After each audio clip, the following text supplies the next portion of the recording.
তোমাদের কাছে আমি তোমাদের বুড়োদা আমার ঝুলি নিয়ে হাজির হয়েছি, ঝুলি থেকে বের করে মজার মজার গল্প শোনাতে।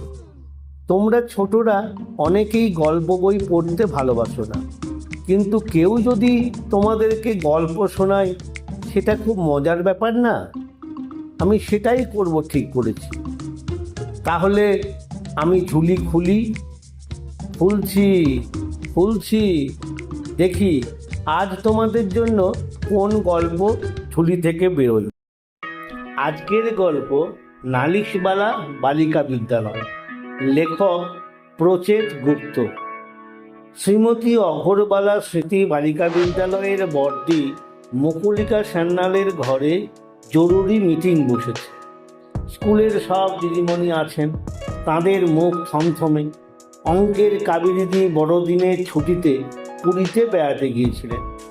সেখানকার সি বিচে যে ঘটনা ঘটেছে তা শোনার পর মুখ থমথমে হয়ে যাওয়ারই কথা। কাবেরীদি কাঁদো কাঁদো মুখে বললেন, এরকম চললে তো কোথাও বেড়াতে যাওয়া যাবে না, বাড়িতে দরজা বন্ধ করে বসে থাকতে হবে। যেখানে যাচ্ছি সেখানেই যদি বিজ্ঞানের মিতালি দিই। আমারও এক ঘটনা, সেদিন বিয়ে বাড়ি গিয়েছিলাম, খাওয়ার জায়গায় গিয়ে কবে একটা কড়াইশুঁটি কচুরি আর আলুর দম প্লেটে নিয়েছি। এমন সময় বাংলার শর্মিষ্ঠাদি অনেক দিন ধরে স্কুলে আছে, তিনি বললেন, যত দিন যাচ্ছে সমস্যা বাড়ছে। ড্রয়িংয়ের অলকাদি বললেন, এবার কিছু করতেই হবে।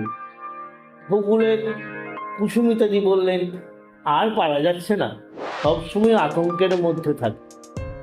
বড়দি হাত তুলে বললেন, অত বিচলিত হও না তোমরা, এরকম যেন আর না হয় তার জন্য আজ মিটিং ডেকেছি। আমার মাথায় একটা প্ল্যান এসেছে, মনে হয় এবার আমাদের আতঙ্কের শেষ হবে।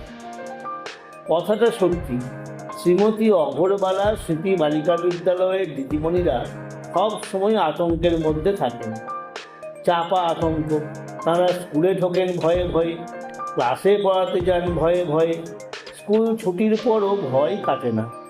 হয় তাড়াতাড়ি হেঁটে স্কুল ছাড়েন, নয়তো চট করে রিক্সা দেখে উঠে পড়েন। ইতিহাসের মাধবীদিও এরকম রিক্সায় উঠে পড়তেন, কিন্তু গত সপ্তাহের ঘটনার পর তিনি রিক্সাকেও আর নিরাপদ মনে করছেন না। মাধবীদি তার ভাইকে বলেছেন, কাল থেকে স্কুল ছুটির পর স্কুটার নিয়ে যাবি, আমাকে বাড়ি পর্যন্ত পৌঁছে দিবি। মাধবীদির ভাই অবাক হয়ে বলল, স্কুল থেকে বাড়ি তো মোটে ওইটুকু পথ, তার জন্য কাজকর্ম ফেলে স্কুটার নিয়ে যেতে হবে কেন? সমস্যা কি? মাধবীদি চাপা গলায় বললেন, সমস্যা আছে, যা বলছি করবি। মাধবীদির ভাই বলল, পা মচকে গিয়েছে? মাধবীদি ভাইকে ধমক দিয়ে বললেন, বাজে কথা বলবি না, পা মচকায়নি, রিক্সায় যাতায়াত এখন আর সেফ নয়। মাধবীদির ভাই ঘাবড়ে গিয়ে বলল, সেফ নয় বলিস কি রে দিদি, তোকে কেউ অ্যাটাক করেছে? মাধবীদি নিচু গলায় বললেন, করেনি, কিন্তু করতে পারে, চান্স আছে। জিওগ্রাফির দেবলীনা ছুটির পর রিক্সা করে বাড়ি যাচ্ছে, এমন সময় সাইকেল নিয়ে। এই পর্যন্ত বলে মাধবীদি থেমে গেলেন। মাধবীদির ভাই রহস্য রোমাঞ্চ গল্পের পোকা। দিদির কথায় সে উত্তেজিত হয়ে বলল, সাইকেল নিয়ে কেউ তাড়া করেছিল নাকি রে? হাতে অস্ত্র ছিল, রিভলভার? ও দারুণ, শুনেই আমার গা ছমছম করছে। প্লিজ দিদি, পুরোটা বল। মাধবীদি এবার জোর ধমক দিলেন, চুপ, এটা কি তোর গল্প যে হাতে রিভলভার নিয়ে তাড়া করবে? কাল থেকে ছুটির সময় চলে আসবি, দেরি করবি না। আমি টিচার্স রুমের জানলা দিয়ে তোকে দেখে তবে বেরোবো। এরপর থেকে মাধবীদির ভাই স্কুটার নিয়ে স্কুল গেটের সামনে হাজির থাকছে। মাধবীদি স্কুটারে উঠে ফিস ফিস করে বললেন, চোরে চালা। আতঙ্ক শুধু স্কুলের দিনে নয়, ছুটির দিনেও। এতদিন ছুটির দিনগুলোই অঘোরবালা স্মৃতি বালিকা বিদ্যালয়ে দিদিমণিরা নিশ্চিন্তে থাকতেন, কিন্তু দিন 10 আগে ইংরেজির অন্তরাদির বাড়িতে যা ঘটেছে তাতে বাড়িতে নিশ্চিন্তে থাকার দিনও শেষ। সেদিন দুপুরে খেয়ে সবে একটু বিশ্রাম নেওয়ার কথা ভাবছিলেন অন্তরাদি। এমন সময় ডোরবেল বাজল। অন্তরাদি দরজা খুলেই আঁটকে উঠলেন।